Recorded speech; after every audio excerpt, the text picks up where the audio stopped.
The Big H Podcast, tune in now. Conversations that'll wow. Laugh and learn, stay a while. Let's explore that Hilton style. From the highs to the lows, every story just explodes. Mike's got questions on the go, diving deep from head to toe. Every week the guests align, sharing moments so divine. Stay with us, the pace is fine. Every episode you'll find. The Big H Podcast, tune in now. Conversations that'll wow. Laugh and learn, stay a while. Let's explore that Hilton style.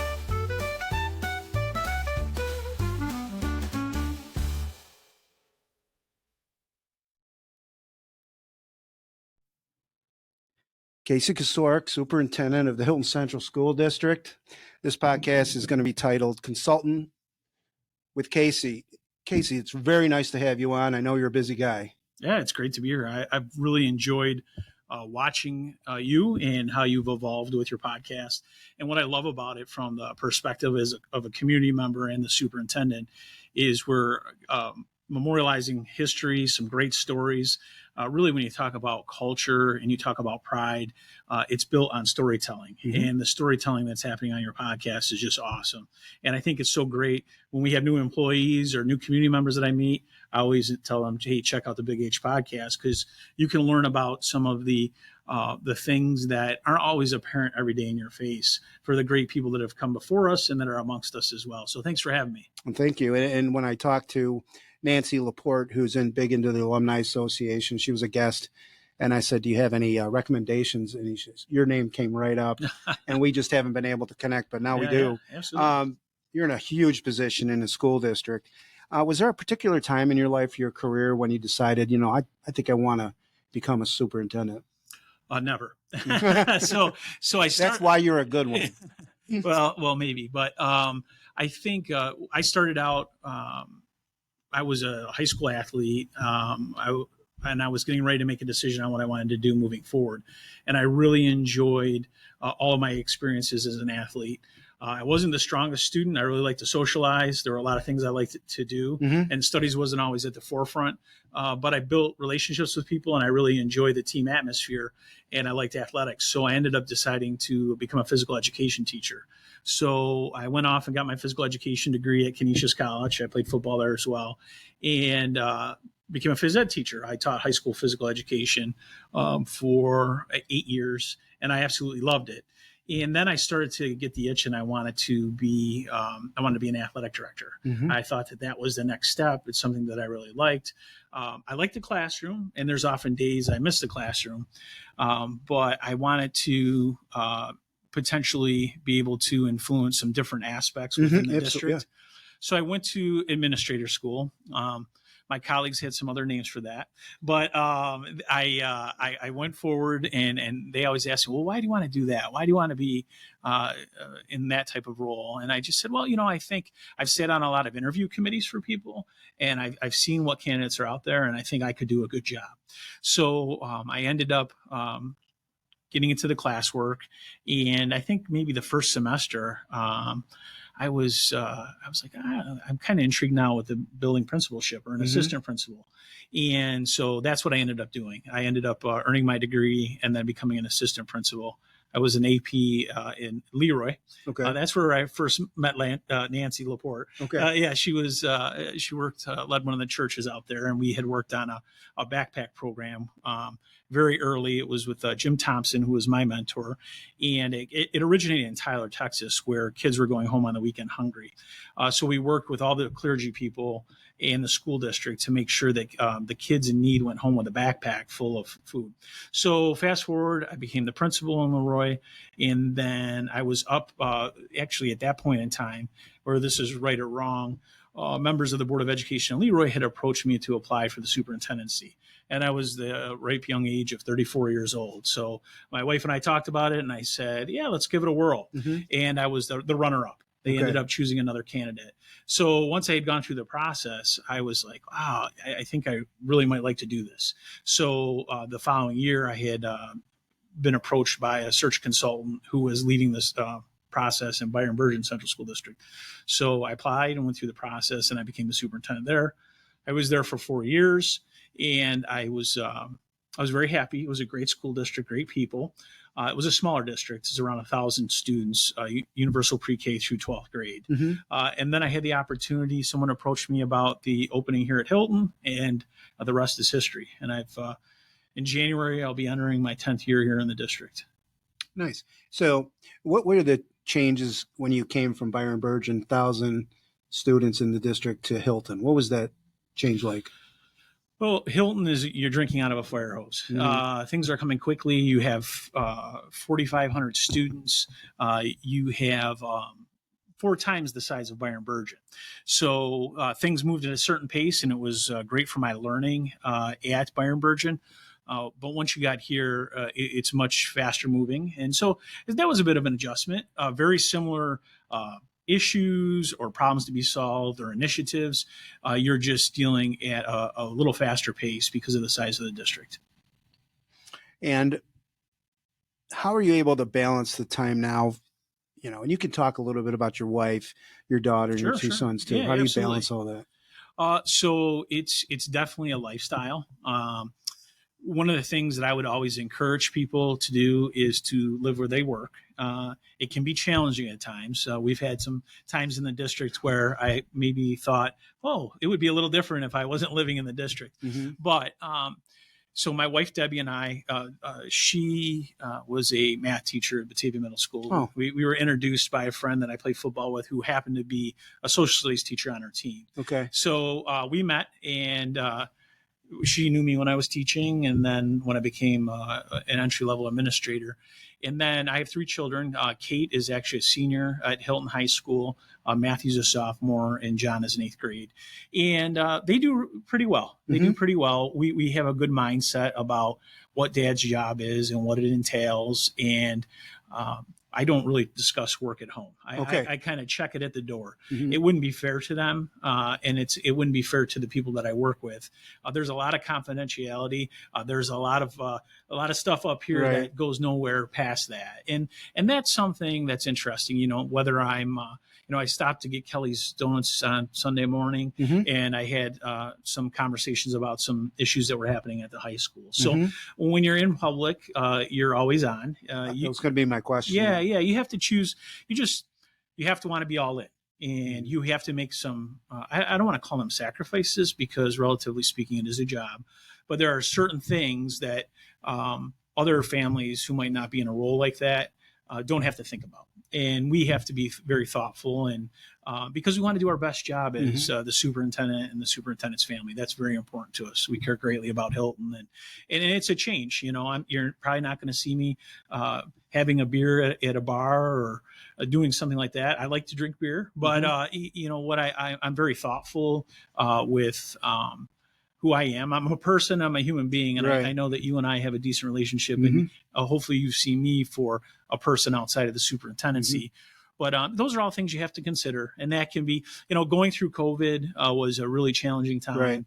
Now there's a little heat on snow days, right? My kids will take a little heat every once in a while. One time I was at a wrestling match with my middle son. He's a sophomore now, but he was in grade school, and these 2 high school girls came over, and they're like, Dr. Kosiorek, can we have a snow day? And he looked up at me and he goes, really? You make that decision? And so we hadn't talked about that. So we really try to keep it as normal as possible. Mm-hmm. So getting back to your wife, you said you met her in Batavia as she was a math teacher? Yeah. So she's originally from Rochester, and she had moved out to Syracuse. She was a math teacher at Fayetteville Manulus. Okay. She wanted to come back, so she got a job at Batavia. And then a gentleman that I had played high school football with and gone to high school with, and then we played in college together. He was a social studies teacher on her team, and he just said, I know this really nice girl. She's a math teacher with me on my team. Would you ever like to meet her? And I said, absolutely. And then we kind of hit it off and went from there. And once we had our family, Deb stepped away from teaching to raise the kids. And yeah, it's kind of been history. We've been a great team that way. Mhm. I don't know how I would do this job if we didn't have the situation that we had, because it's very challenging. So this allows me to focus on Hilton. So being able to be at the different events and be very plugged into the community. So yeah, Deb's great. We've been married 20 years. We celebrate our anniversary in August, and yeah, it's a great thing. So you remembered the anniversary, which is good. Absolutely. It may or may not be inscribed on my wedding band. So when you were doing your coursework for administration school and getting your leadership thing, I think you Yeah. got it from the U of R. I got my doctorate from the University Okay. of Rochester. Were you married at that time when you were doing all that coursework? I Okay. was. So that's huge sacrifice too. Mhm. So not only the position, but the education. You know, my kids ask me, well, how long did you go to school? Well, I've got 11 years of education. I always say I'm overeducated. Mhm. And, you know, I had a master's in education after my bachelor's. Then the second master's was from SUNY Brockport in educational administration. And then the doctorate was 3 years at University of Rochester. So it's a drain on your time. It causes you to make some sacrifices to make that happen. But when it's finished, it's worth it. You know, it made me a better person. Like I said, early on in high school, I wasn't the most studious person, and maybe I matured a little later. Mhm. But through my process, it just helped me be a better communicator, a better writer. I was able to think more globally, so it was very beneficial. And you went to Brockport High School or Batavia High School? I went to Batavia High School, then I went off to Canisius College, then I did a degree at SUNY Brockport, and then I finished my education at U of R. Okay, good. Where were you born? And you talk a little bit about your parents and any siblings that you had. Yeah, absolutely. I grew up in Batavia, New York. I was kind of on the outskirts, so it was considered rural. Batavia, they refer to it as a city, but Mhm. it's not really a city. It's smaller in nature. But grew up in Batavia. I went to elementary school at St. Joseph's parochial school, and that was important for our family. And then I went to a big day. A lot of my friends were headed off to Notre Dame High School. That's Mhm. where my father was alumni. My mother was a graduate of Batavia High School. It was interesting. My mother is an immigrant. She's passed, but she's an immigrant from England. She came over to the United States. She lived in Liverpool, and she Mhm. came over when she was a senior in high school. So my father had met her, and that's how that kind of happened. But so yeah, growing up in Batavia, I wanted to go to Notre Dame with my friends. My parents sat me down and said, at that point in time, Notre Dame was graduating like 20 students. And they said, although we would like to send you there, we think that the best opportunities for you are at Batavia. Mhm. So after, a temper tantrum and maybe some tears, Mhm. I accepted the fact that I was going to Batavia. And I started out playing football. I had played youth football, but football was a big part of me in that transition over to the public school, because I was able to build a lot of relationships with the guys during double sessions. So I felt very acclimated come the first day of class. And I absolutely loved my experience at Batavia High School. It was awesome. Any other sports that you played there at Batavia, or was it just football? I or- played basketball for some Okay. time. I came to JV tryouts, and I had gotten mononucleosis, Mhm. and I missed the tryouts. And after missing the tryouts, I never got really back into basketball. I committed myself to the weight room for football. Gotcha. Now, you mentioned a little bit handling COVID and the pandemic. Describe a tough day as the life of a superintendent, because things are coming at you like the fire hose. Mm-hmm.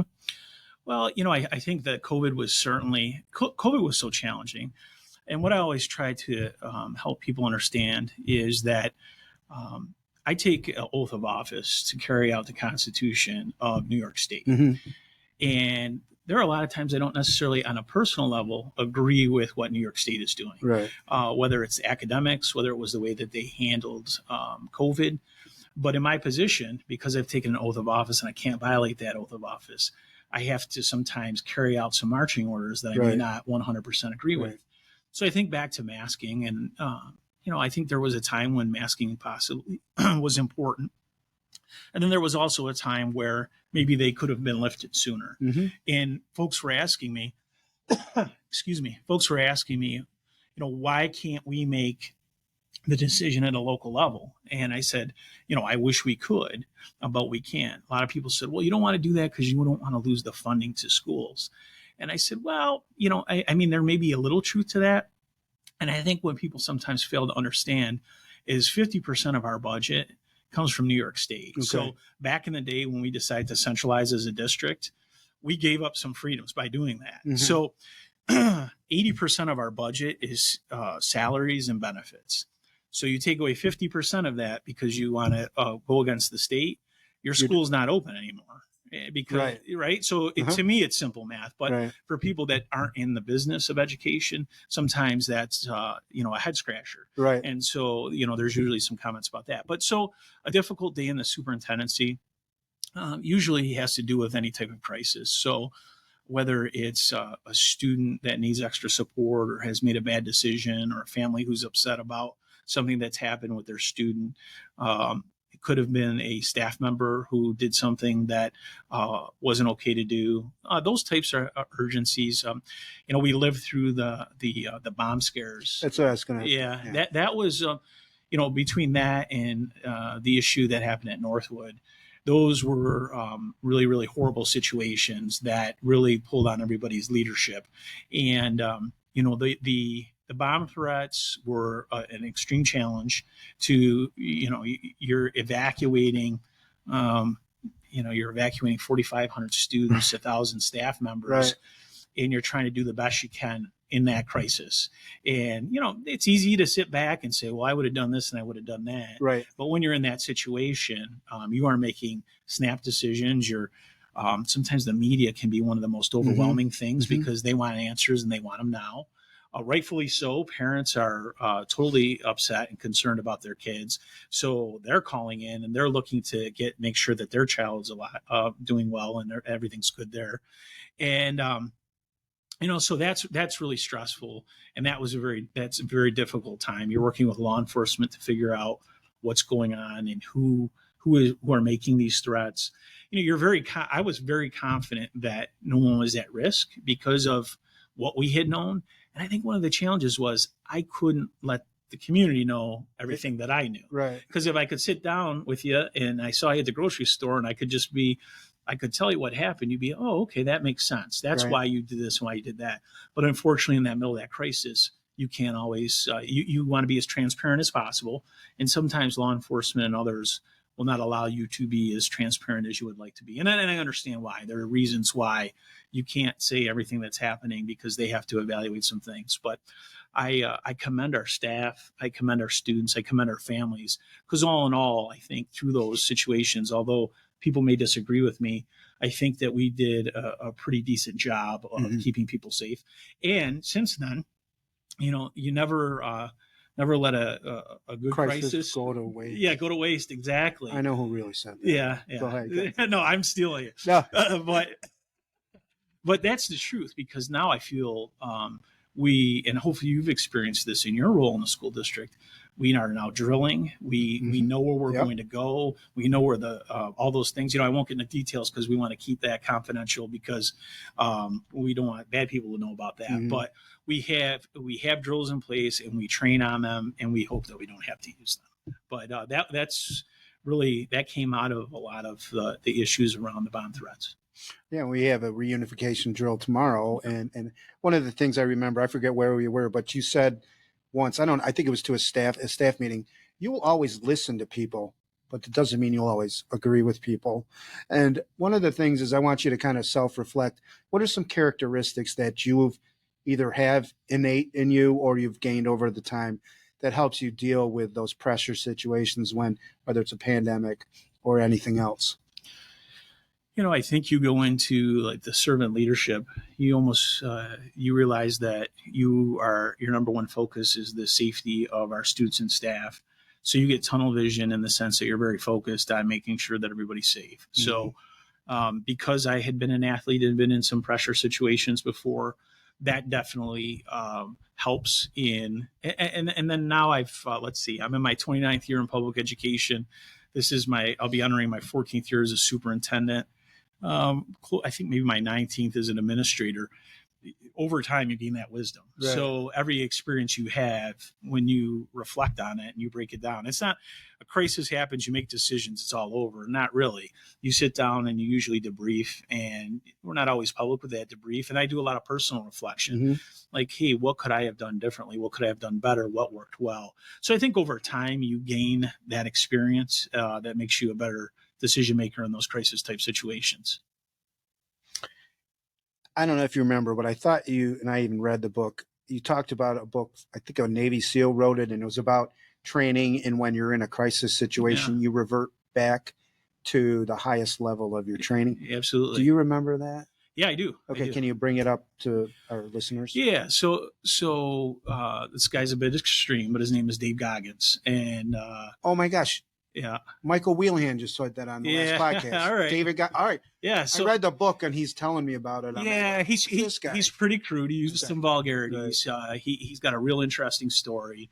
I think he went to Bud's training 3 or 4 different times and failed out until he eventually became a Navy SEAL. He also became an Army Ranger. He's an ultra marathoner.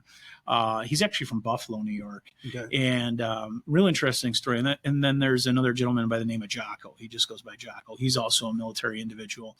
And both of them talk about being prepared through that training. So if you're always training and doing what you need to do, and you practice at that level, when that crisis comes about, you'll be prepared to the best of your ability. Gotcha. So you're superintendent. There's so many stakeholders. Talk a little bit about how you work with parents and how you disseminate your message with parents. Yeah, absolutely. So we've really had a focus over the last several years to continue to improve the culture here in the district. Mm-hmm. So we put out a survey. We had some stakeholder groups for our most recent strategic plan, and through those focus groups, sitting down with parents from folks who participated in the surveys, we were able to code the feedback. So kind of the social science piece, going through that qualitative piece of coding the different themes. And some of the themes were around communication. So really have put forward, we now hold a community Zoom forum. That's something that we haven't done in the past. Mm-hmm. And we have folks who attend. We started out doing it quarterly. We didn't have great participation, so we moved to 2 times a year. People are busy, I understand. Right. We went with Zoom because we felt like if a parent was dropping another child off or had to be with their child and they had multiple children in their family, that they would be able to participate that way. So that's gone positive. A lot of communication happens in person. Mm-hmm. I attend a lot of events. Probably the most powerful time for me is when I'm at a student athlete's game or activity. Being in that informal setting, folks will come up to me and share things. And if I can address it, then I certainly do. But if not, I'll be like, hey, I'd like to have you in for coffee. Let's talk about it. A lot of parents like to use email. A lot of community members like to use email. I like phone conversations and in person, but we meet in the middle and a lot of communication. We have our Insight. We have our website. I'm really excited about Dave Yates. Dave Yates is our new director of communication. He really has a great vision for communication of the district. So we're continuing to grow there. I saw you earlier today, and I know this isn't the greater community, but within the learning community here at Hilton, we've put in place listening tours. So, mm-hmm. Yes. The central office staff, Kristen Plini, Assistant Superintendent for Instruction, Ned Dale, our Assistant Superintendent for HR, and Adam Geist, our Assistant Superintendent for Business, and myself, travel to each school and each department across the district. We have found that to be the most fruitful. So when we can sit down organically and have a conversation, hopefully now we are building trust with folks that they can let us know what's working, what's not working. And over the last couple of years, we found that beneficial. Mm-hmm. We've been able to identify things in a brief conversation that are easy fixes for people. Yeah. And like I said before, and you mentioned it, we will absolutely listen. Some of the things we can resolve, and some of the things that we can't. So we try our best. We really want to make sure that we're removing the pebbles out of people's shoes to avoid that friction in their job. And if there's something easy for us to be able to do that maybe has fallen on deaf ears or hasn't been communicated or whatever, we can do that. Last year when we were at Village Elementary, there was a concern around equity amongst elementary schools and field trips. We were able to resolve that. We made that a strategic action step. We met with the Board of Education. We said, here's the situation. It was brought to our attention during our listening tour to Village, and this is how we're going to rectify it. So there's been many others. I know even the signage outside of Northwood Elementary was traumatizing to people. So we were able to move swiftly and change that sign. That's not something, every day you drive to that school, you might not think about it, but a lot of our families and our staff are thinking about that. So that was something we heard, and we were able to take action. Another example I would say is our most recent homecoming football game. A year prior to that, and this is something they don't teach you in administrative school, is like large event planning. So the football team and the Pride in Hilton and the homecoming parade, it draws a large amount of people. Right. And that's not just, hey, we need a couple chaperones. That is, we need to have a Monroe County Sheriff's deputy there. We utilize the special police from Hilton. We had special police on a bicycle patrol.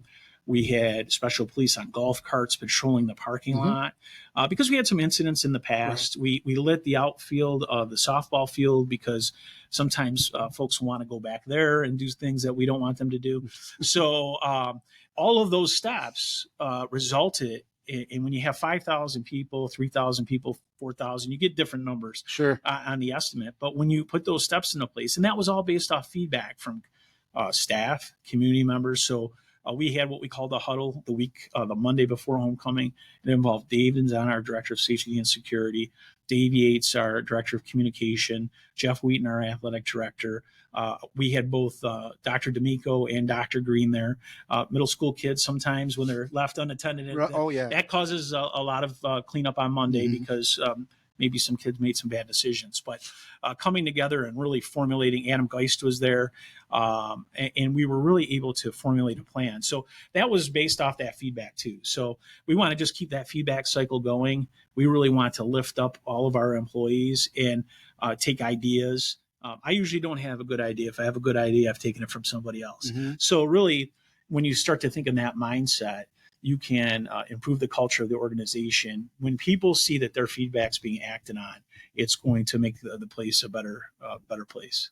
Because I was one of those, I was a little concerned about one football game. There was a lot of shenanigans in the parking lot or whatever. And that a lot of things get driven by my wife. And on Monday, I sent an email to the powers that be. It wasn't just me. But by that Thursday or that next home game, there were so many other plans put into place that I was like, man, I feel like whether it was me or not, I was heard. Talk a little bit about your Cadet Chronicles too. Yeah. So Cadet Chronicles, it was interesting. So Cadet Chronicles is just, I had tried some different things. It started out with Cadet Chat. And Cadet Chat was maybe a couple years ago. It was kind of like a podcast in a sense. And I was really trying to promote the great things our students were doing. So meeting with different students and filming a podcast or what we called Cadet Chat at that time. And the episodes would run 20 to 30 minutes. And what I had found is just the way sometimes some people consume information, that it was a little too long for them. So we moved into Cadet Chronicles, and Cadet Chronicles was 2 to 3 minute, real quick sit down with the student athlete, someone in the marching band, someone in robotics, just the different great things that kids are doing. I started to incorporate staff and raise staff up that were doing great things, even some administration. I would use it to get out important messages as well. So interesting thing is now with Mr. Yates, as I mentioned, he's doing such a bang up job. The Cadet Chronicles maybe you can get rid of them. I'll totally get rid of them. I may, but that served a purpose for that time.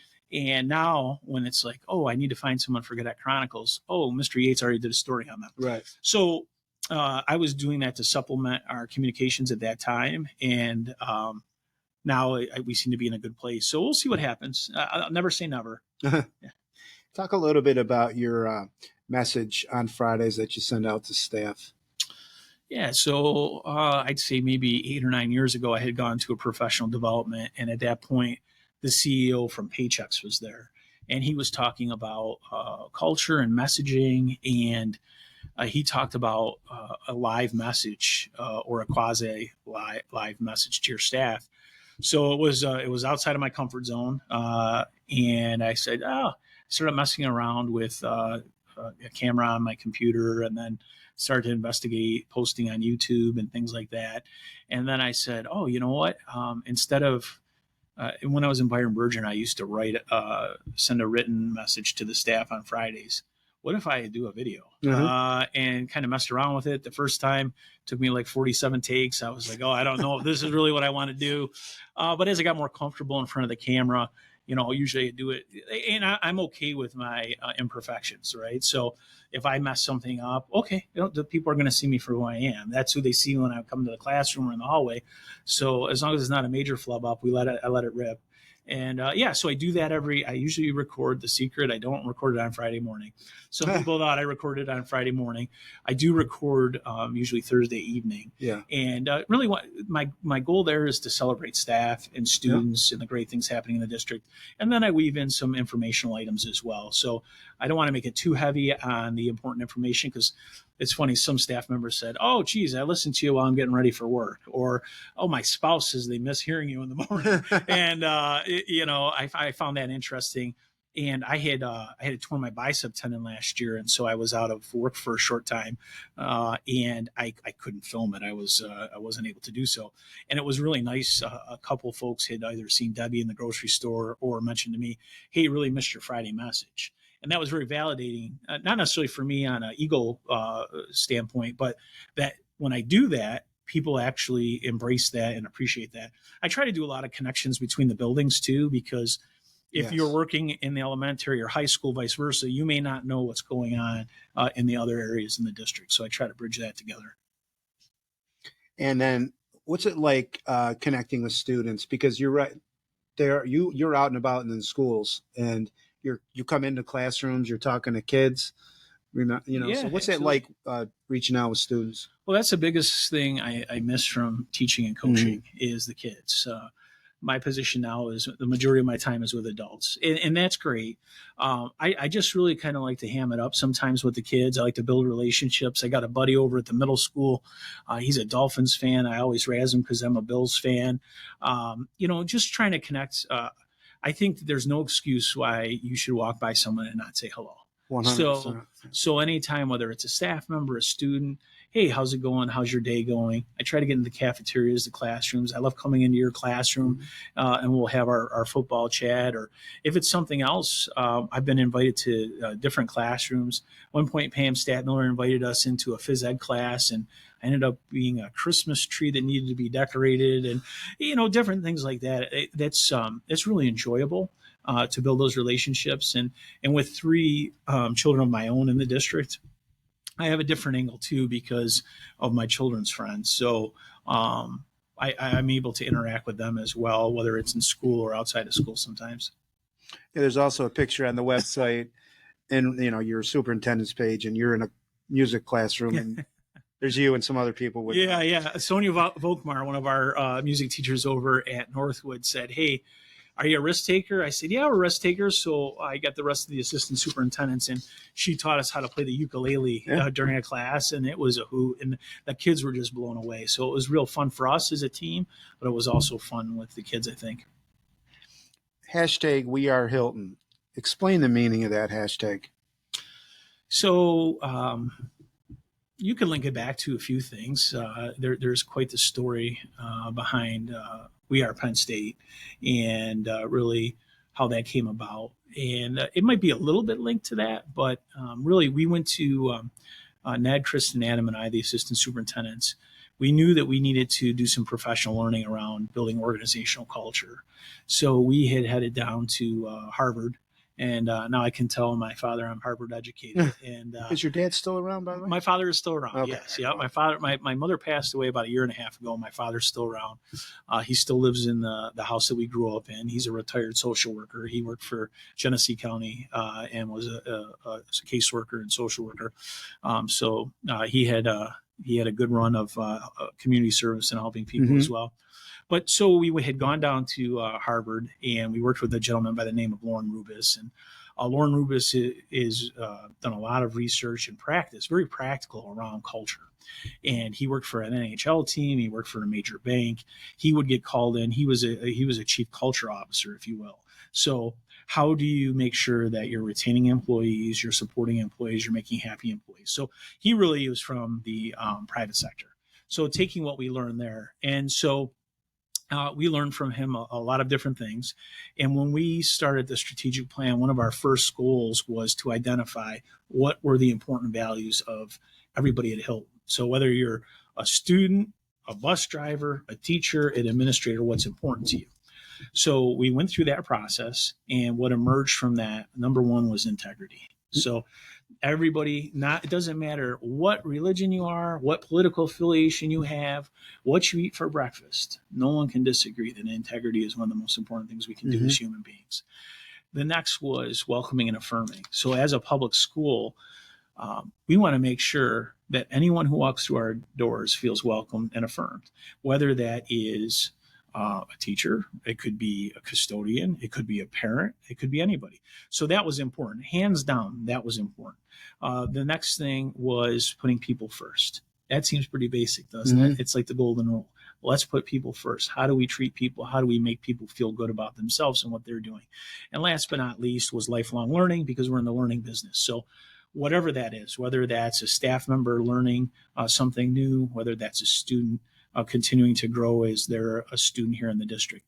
So when we talk about those, I know this is a long-winded answer, but when we talk about those, they're not Casey's words. They're not Mike's words.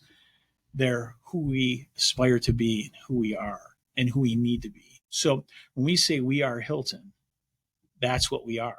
So it's something that we're in the process of growing into, but at the end of the day, when I step away from doing this, and many of us step away from it, I hope that we can say that's who we are. We are Hilton.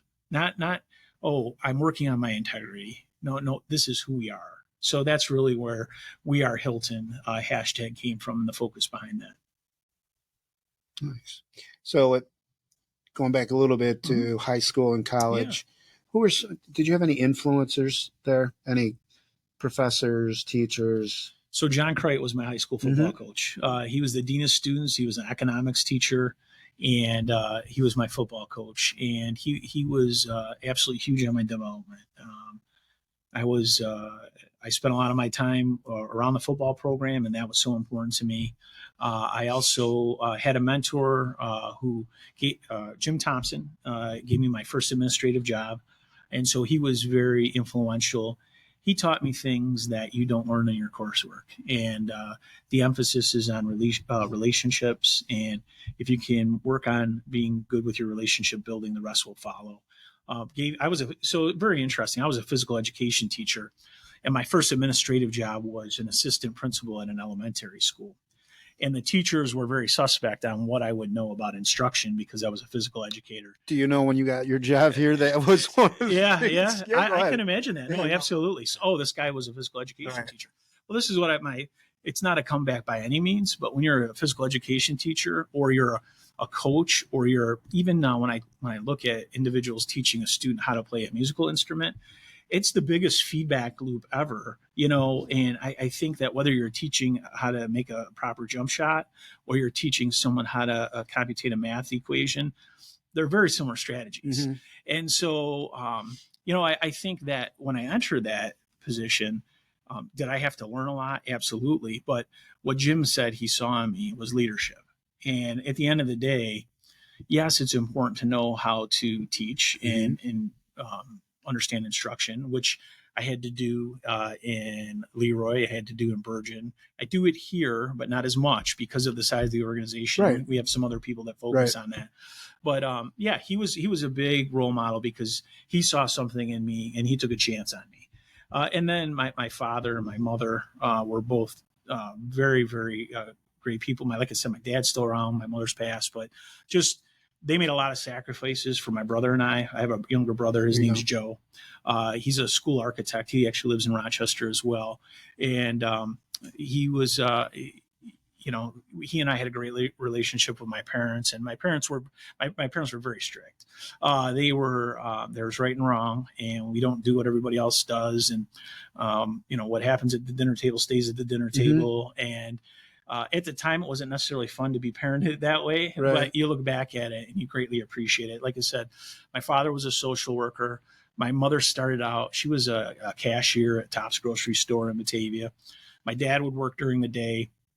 He would come home and we had one car.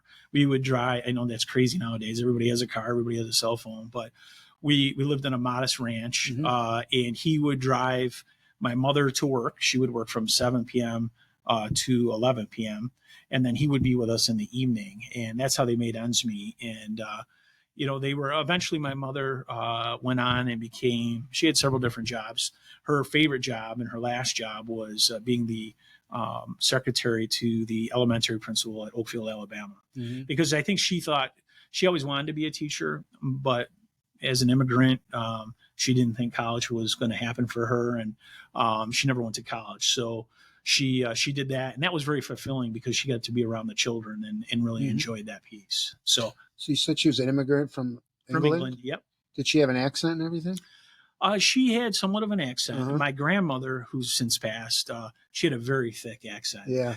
So they grew up in Liverpool. Okay. And so, the joke around the house was that my grandmother used to babysit the Beatles. I have no confirmation of that, but that was the joke. But yeah, you could tell if you didn't know her that she had a bit of an English accent flair. But my grandmother had a very thick, and my grandfather was from Ireland. So, the story behind that was you had Irish Catholic, you had Church of England. They were married on the side altar. There was all the different things that folks had to overcome. My grandmother lived through World War II. She used to tell us stories about, the rations. And then she had an opportunity. Incredible. Yeah, she always said, Casey and Joe, if I could hear the bomb, that was good. That means that we were still alive. And no kidding. Yeah, and she would talk about blackouts, that all the lights would go out in England when they were being bombed. And she had an opportunity to either work on a farm or work in the ammunition factory. And she didn't want to work on a farm, so she made ammunition during the war. Wow. So you have, in terms of blood, you're Irish? Yeah, so I'm predominantly Polish. So my father's 100% Polish. Okay. So I'm Polish, Irish, and English. Cool. All right. I don't know why I asked that. No, it's great. In terms of then, you brought up relationships, so I wanted to delve into what's your relationship been, and how do you build a relationship with the school board? Because that's vitally important. Oh, absolutely. So we have a very strong board of education here. We have folks who, there are quite a few board members who work in education. So they can understand some of the things that we're attempting to do. It's really good to have diversity on a board of education, whether it's diversity of thought, background, etc. And we do. We have a diverse board. So I think that their number one priority, whether they have a different perspective or not, I can tell you each one of our board of education members cares about the students. So we might get there in a different way, but at the end of the day, they all care greatly about the kids. So we meet 2 times a month, but we also have conversations outside of that, in the sense of I give them a Friday update. I see many of them at different school events. This year at homecoming, the last couple of years, we've had a float together. So we do spend some time to get to know each other as people. We want to know about each other's families, and when we know each other that way, we can make our best decisions. And I think one of them, a lot of people understand this, but I'm an employee of the Board of Education. So sometimes people that are new to the education system that don't understand think that the superintendent is above the board, and actually that's not the case. The Board of Education are elected volunteers from the community It's actually the community school district. And the kids always crack me up like, hey, you own the school. No, I don't own the school. The taxpayers own the school. Mhm. They elect a representative, and that Board of Education hires a superintendent. So that's always fascinating. And I think sometimes people either don't understand that or it's new to them. I haven't been to a school board meeting in a while, but I know you allow for public comments. Mhm. What's it like when, people are very, maybe somewhat animated and stuff like that, and you listen and stuff like that? What's that like? Yeah, it's not the most pleasant thing to do. You take great pride in the work that you do. Mhm. So when something happens that, it might not be the proudest moment for the district, sometimes that's hard to hear. But the reality is, it may be personal, but I don't necessarily take it personal. Mhm. Happen to be the representative of the district. And I've really, through my years of experience, have learned to be able to take that feedback, take what's important out of that message. So sometimes people become emotional and they are angry. If I can parse out the anger and put that aside, there's probably a valid concern there. And how can I learn from that concern? How can I support them with that concern? And that's the same approach of the Board of Education. Mhm. When they hear those things, it's like, okay, but let's take a look at this. Let's listen to what they have to say. But I would say a lot of our folks that come to the board are decent in the way that they address things. And I always encourage people before you get to, and I'm not looking to dodge anything, but I can help people solve problems at my level before it gets to the board. Right. Often when it goes to the board then turns to me Right. and says, well, what are we going to do? Right. And how can we work together on this? Sometimes for some reason, people want to leapfrog from maybe the building level to the board. And that's not bad. I'm not judging.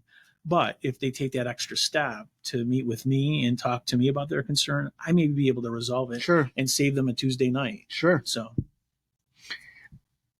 throughout your career there, you were on the 2017 top workplace from the DNC Digital.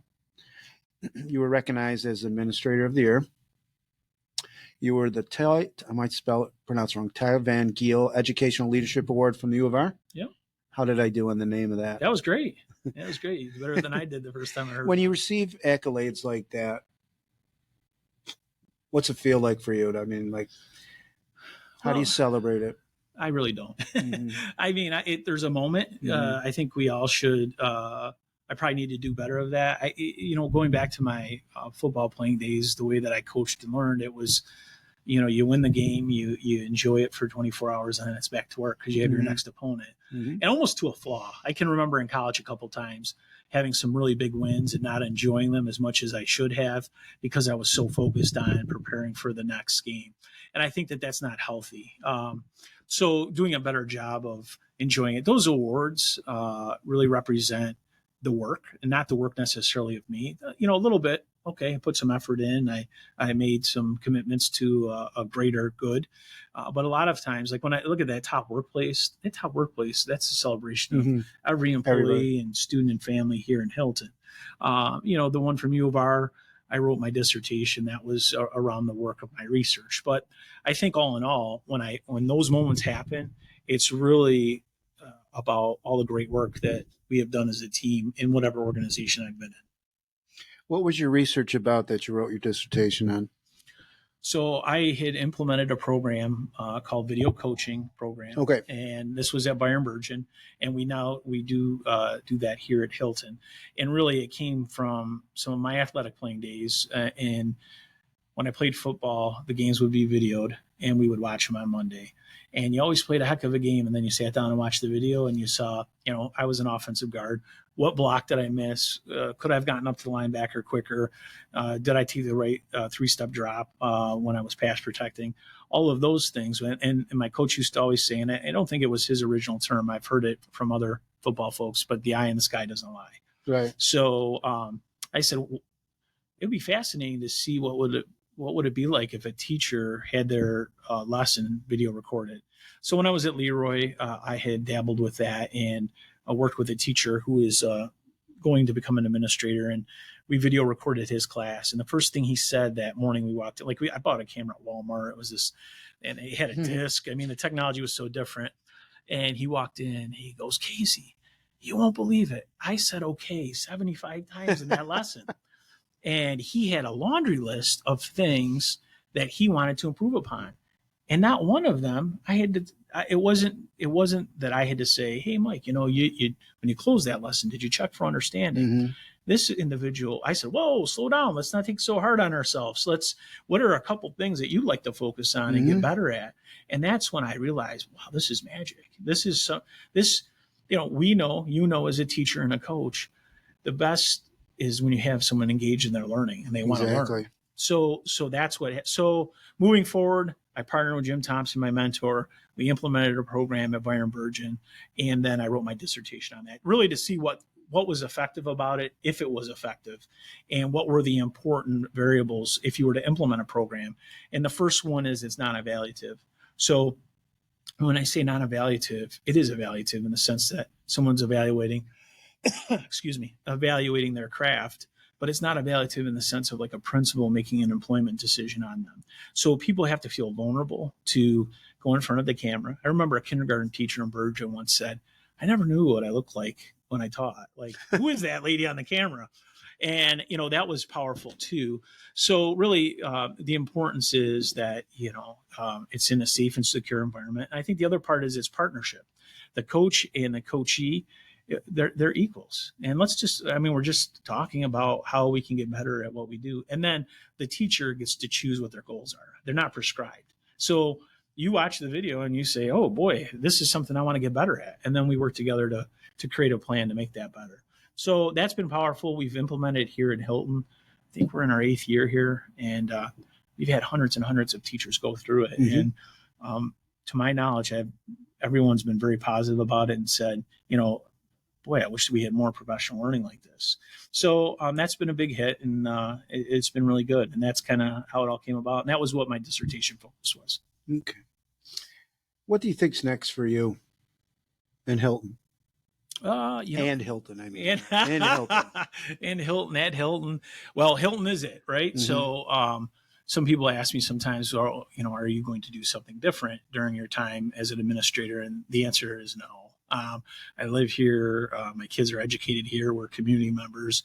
Hilton is where I want to be. It's a great place to work and raise a family and live. So, I would say I'm 50. I'm going to be 50 years old in March. Mm-hmm. Life throws different things at you, mm-hmm. but if I'm in the good graces, I plan to retire from Hilton. Mm-hmm. And I don't know what I'll do in retirement. Mm-hmm. I like I've talked a lot about football, but I like I like spending time with my family. Mm-hmm.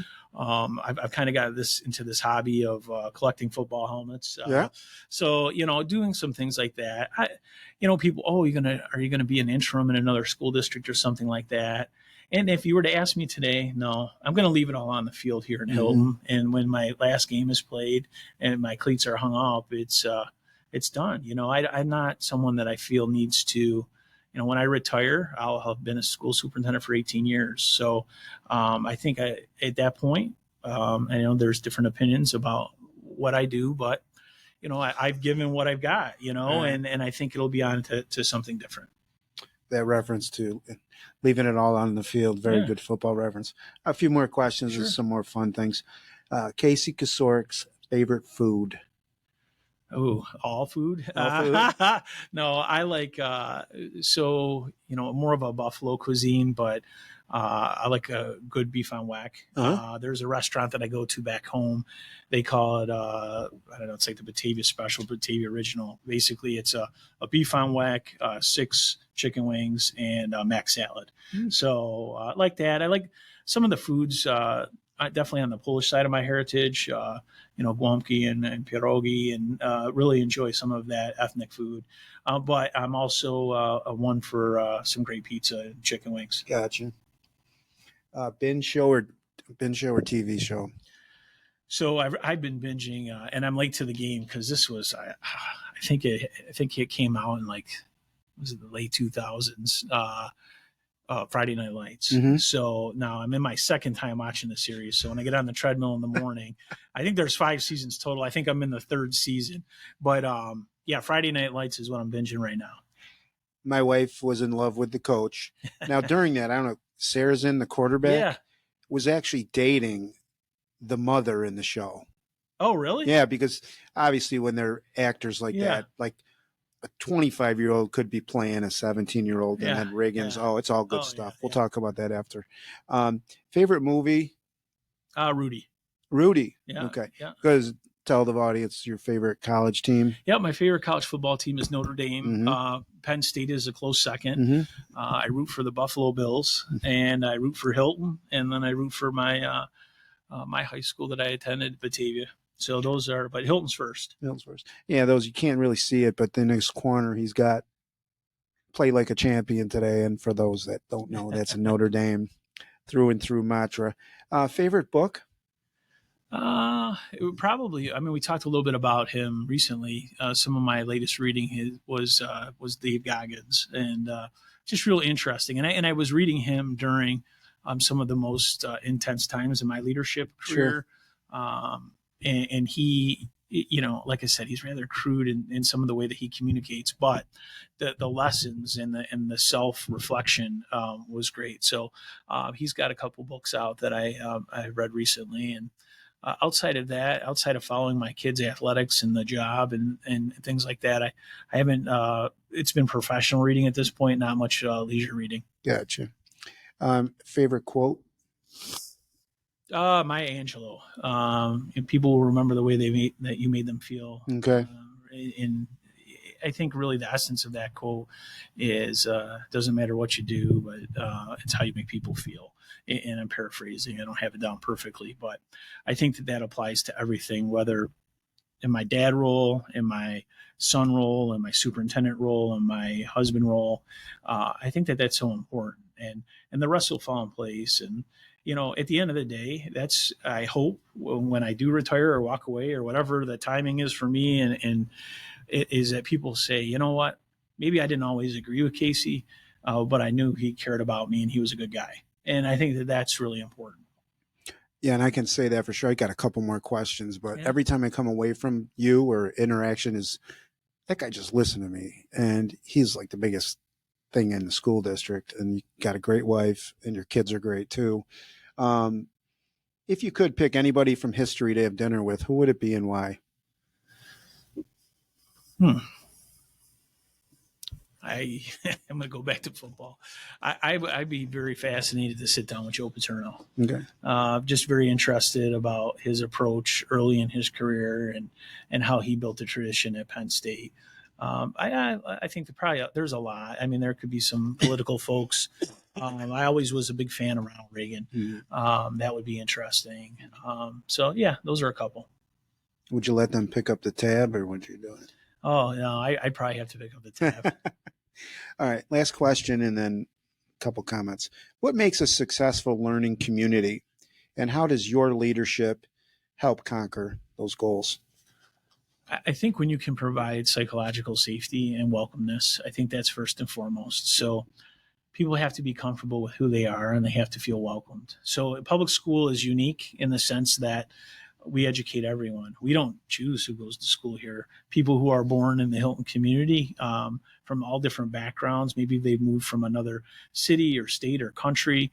They may have different beliefs, but I believe that everybody, no matter what, has a right to a public education, and a good one for that matter. So I think when we can create a welcoming and supportive environment, like I said, the rest will fall in place, but it will. When you take care of those needs of shelter and food and water and psychological safety, those kids are going to learn better than if you're not meeting those needs. Mm-hmm. So, I wasn't always a believer of that. Mm-hmm. When I started teaching, I remember they implemented character education, and I was like, what's this? Shouldn't the parents be doing this? Why are we having to do this? And I learned over time that although it would be ideal if families always made sure that students came to us the way that we would hope that they would come, that people have so many different life circumstances that we shouldn't judge, that we should learn about, and that we can support, because the students that we educate are going to end up being our future. They're going to be our neighbors, and that we want good people. And of course we want smart people that have a trade or a career and can be productive. But I think we're in the people business. And like I said, as much as we want people to know how to do math equations, we want them to be good people. We want to support them in their development. And if you could give 3 words to describe Hilton, what would it be? Pride. Number one is pride. This one of the reasons why I had applied to the Hilton opening and vacancy, if you will, is because of the great amount of pride. Everyone that I talk to, whether they live here now or they've left or whatever, they are so prideful to be a Hilton cadet. So, I'd anchor into those cadet intentional values because those are who we are. We are Hilton. And I think that there is a great amount of integrity here, great pride of integrity with our families and with our staff, etc. And, I think the third one would be the people first. I've really seen a community that cares greatly for their fellow community members. Well, Casey, thank you very much for coming on the Big H podcast. The honor's all mine. You have to be the highest profile so far on it. This has been Consultin with Casey. It's great when a person who reaches so many will come on a platform such as this to send out his message. You can follow me on YouTube at the Big H Podcast, on X at Michael Heiss 17. Michael Heiss is all capitalized, and 17, we know what number that is, Josh Allen, or Spotify or Rumble at the Big H Podcast. Future guests include Katie Caprino, Terry Gilmore, Tim Ann, Dave Marine, and others. Casey, good luck in the future, and thank you very much for joining me, and you all for tuning in. Yeah, pleasure was all mine. Thank you so much. Go Cadets. The Big H Podcast, tune in now. Conversations that'll wow. Laugh and learn, stay a while. Let's explore that Hilton style. From the highs to the lows, every story just explodes. Mike's got questions on the go, diving deep from head to toe. Every week the guests align, sharing moments so divine. Stay with us, the pace is fine. Every episode you'll find. The Big H Podcast, tune in now. Conversations that'll